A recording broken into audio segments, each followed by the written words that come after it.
은퇴를 앞둔 교사들에게 이런 말이 자주 나옵니다. 나는 국민연금도 있고 퇴직금도 있으니 큰 걱정은 없다.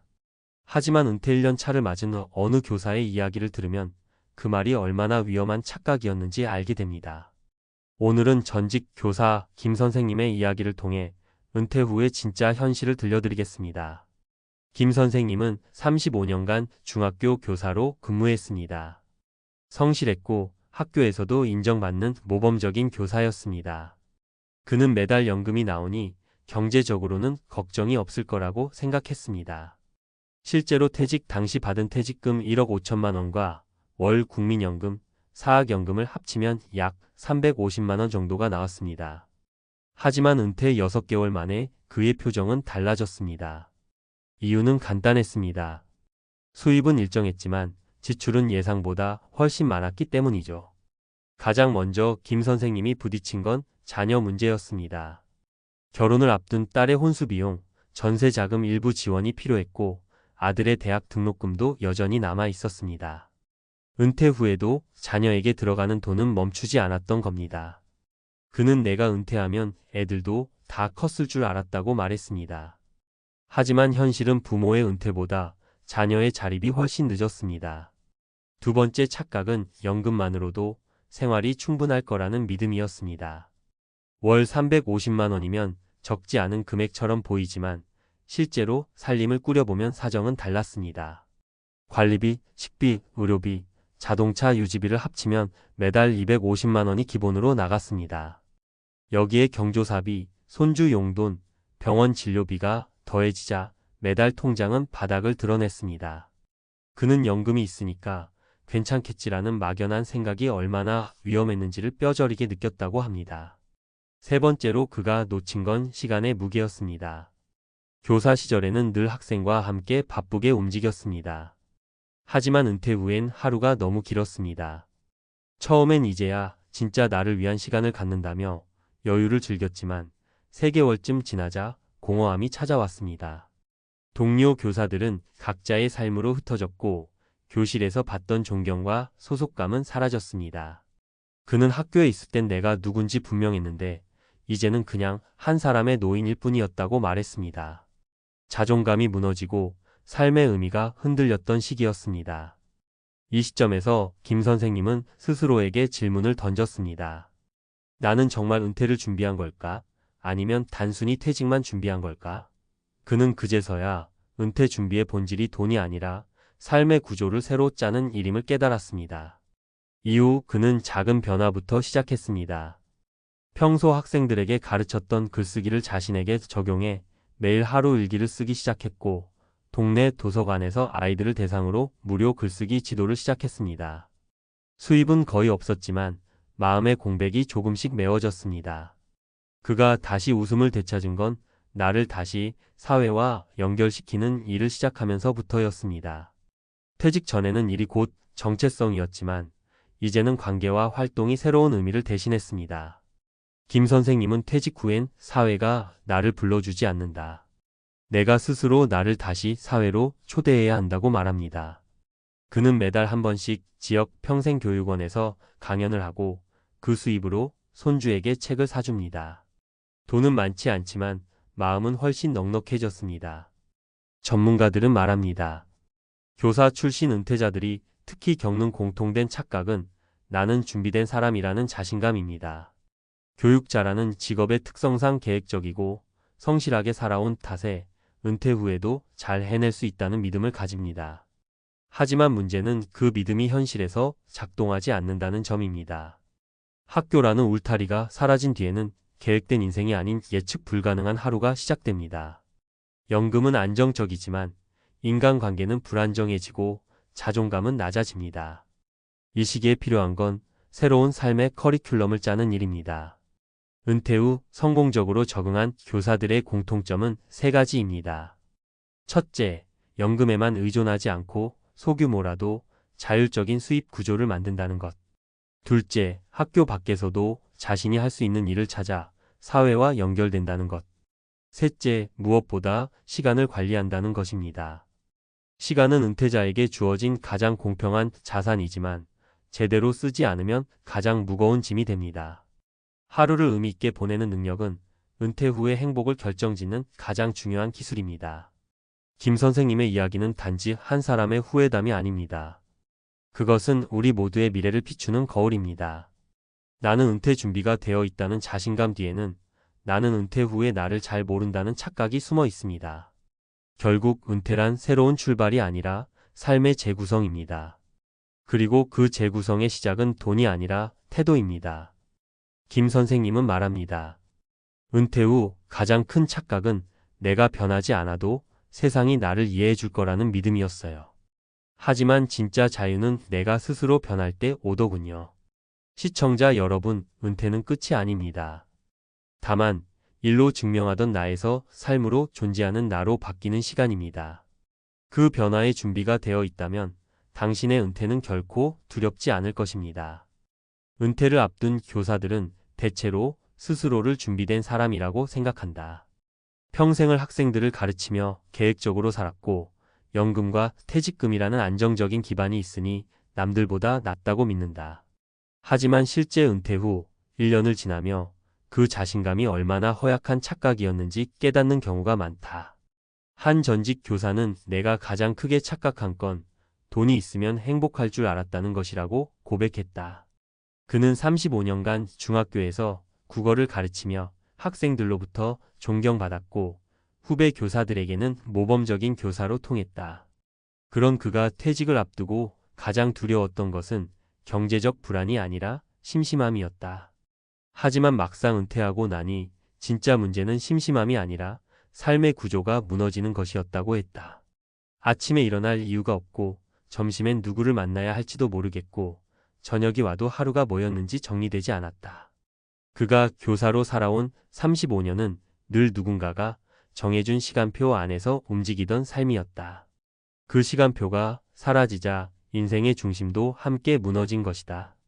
그는 처음 몇 달을 여행과 취미로 채웠다. 골프를 배우고 등산을 다니고 친구들과 점심 모임을 가졌다. 하지만 놀랍게도 이런 여유가 오히려 그를 더 지치게 만들었다. 매일이 휴일이면 하루도 의미가 없어지더군요. 오늘이 수요일인지 금요일인지도 모르겠고 결국 시간 감각도 사라졌습니다. 그는 그때 비로소 깨달았다. 은퇴 후 가장 필요한 것은 할 일이 아니라 의미라는 사실이었다. 재정적으로도 그는 예상치 못한 현실에 직면했다. 매달 받는 연금 350만 원이 적지 않다고 생각했지만 그 돈으로 실제 생활을 해보니 계산이 달랐다. 전기세, 수도세, 관리비, 식비만으로 200만 원이 나갔다. 거기에 병원비, 자동차 보험료, 손주 용돈, 경조사비가 겹치니 한 달에 400만 원 가까이 필요했다. 결국 퇴직금으로 메꾸는 구조가 되었고 그 퇴직금은 빠르게 줄어들었다. 그는 은퇴 전에는 연금이 나를 지켜줄 줄 알았는데 현실은 내가 연금을 지켜야 하더군요라고 말했다. 이는 많은 은퇴자들이 겪는 공통된 함정이다. 연금은 안전망일 뿐 완전한 생활비가 될 수 없다는 사실을 간과한 것이다. 경제보다 더 큰 문제는 관계의 단절이었다. 교사로 일할 때 그는 하루에도 수십 명의 학생과 대화했고 동료 교사들과 회의하고 학부모와 상담하며 사회적 관계 속에서 늘 존재감을 느꼈다. 하지만 퇴직 후에는 그 모든 연결이 한순간에 끊어졌다. 학교라는 공동체에서 벗어나자 그의 이름은 김 선생님이 아니라 그저 김 씨가 되었다.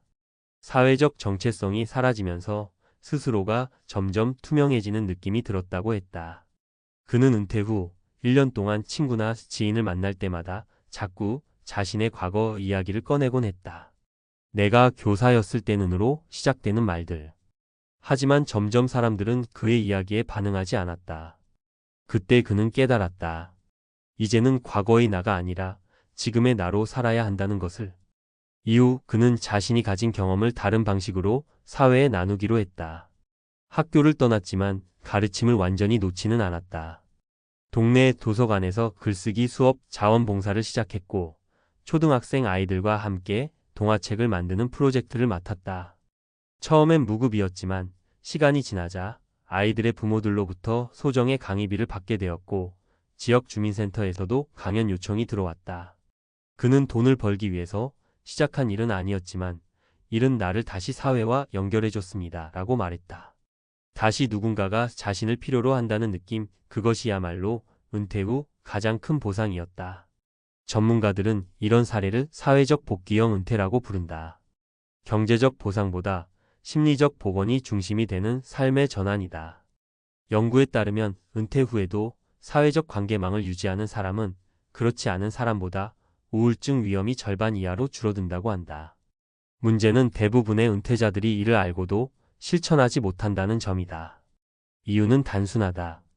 체면 때문이다. 내가 교사였는데 이제 이런 일을? 이라는 자존심이 스스로의 발목을 잡는다. 그러나 진정한 품이란 일하지 않는 데서 오는 것이 아니라 어떤 일에서도 의미를 찾는 데서 온다. 또 하나의 착각은 은퇴하면 돈을 덜 쓸 줄 안다는 생각이다. 하지만 실제로는 그 반대다. 은퇴 초기에는 여유를 만끽하려는 심리가 커서 여행, 취미, 식사 모임 등으로 오히려 소비가 늘어난다. 문제는 이 소비가 감정적 보상으로 이어지면서 중독처럼 반복된다는 것이다. 김 선생님 역시 은퇴 첫 해에는 이제 고생 끝났다는 마음으로 지출을 늘렸다가 1년 만에 통장 잔고가 절반 이하로 줄었다. 그는 그제서야 돈보다 속도를 조절해야 한다는 것을 배웠다. 은퇴 후 재정의 핵심은 금액이 아니라 속도다. 돈이 줄어드는 속도를 조절할 수 있으면 노후의 안정감은 유지된다. 시간 관리 또한 중요한 문제다. 직장 생활에서는 조직이 하루를 설계해줬지만 은퇴 후엔 그 책임이 온전히 개인에게 있다. 하루의 리듬이 무너지면 마음의 균형도 무너진다. 그래서 그는 매일 아침 7시에 일어나 커피를 마시며 신문을 읽고 오전에는 글쓰기, 오후에는 도서관 봉사, 저녁에는 산책을 하는 루틴을 만들었다. 시간을 관리한다는 건 결국 나 자신을 관리하는 일입니다. 라는 그의 말은 많은 은퇴자들에게 깊은 울림을 준다. 이 이야기를 들은 한 심리 전문가는 이렇게 말했다. 은퇴 후 삶의 위기는 돈이 아닌 정체성의 위기입니다. 인간은 자신이 쓸모 있다고 느낄 때 행복합니다. 일을 그만둔다는 건 단순히 직장을 떠나는 게 아니라 자신이 세상에 기여하던 방식을 잃는 겁니다. 그래서 은퇴 후의 진짜 과제는 다른 방식의 기여를 찾는 것입니다. 김 선생님이 글쓰기로 세상과 다시 연결된 것도 바로 그 기여의 감각을 되찾은 과정이었다. 이제 그는 스스로를 전직 교사라 부르지 않는다. 대신 이렇게 말한다. 나는 여전히 배우는 사람입니다. 그는 60대 후반이 된 지금도 매주 독서 모임을 이끌며 젊은 세대와 교류하고 손주와 함께 일기를 쓰며 세대 간의 시간을 공유한다. 교단을 떠났지만 여전히 배움의 중심에서 살아가는 셈이다. 그는 마지막으로 이렇게 말했다. 은퇴 후 깨달은 가장 큰 착각은 세상이 나를 그대로 받아줄 거라는 믿음이었습니다. 하지만 세상은 변했고 나도 변해야 했죠. 은퇴란 인생의 마침표가 아니라 문장의 쉼표였습니다. 잠시 멈춰 숨을 고르는 순간이자 다음 문장을 써 내려갈 기회였습니다. 이 말을 듣고 나면 은퇴라는 단어가 조금 다르게 느껴진다. 그것은 퇴장도 종말도 아니다. 다만 삶의 문체를 바꾸는 일이다. 교사로 살던 그는 학생에게 가르쳤지만 이제는 삶에게 배운다. 그 배움 속에서 그는 비로소 자유를 얻었다. 시청자 여러분, 우리 모두 언젠가 은퇴라는 문턱 앞에 선다. 중요한 건 그날이 언제 올까가 아니라 그날 이후 어떻게 살까다. 은퇴는 우리를 사회에서 밀어내는 사건이 아니라 스스로의 삶을 다시 디자인할 기회다. 돈보다 중요한 건 관계이고 시간보다 귀한 건 의미다. 결국 노후의 품격은 얼마를 버느냐가 아니라 어떤 태도로 살아가느냐에서 결정된다. 김 선생님이 말한 마지막 문장은 이 방송을 듣는 모든 사람에게 전한다. 은퇴는 나를 잊는 시간이 아니라 진짜 나를 다시 만나는 시간입니다.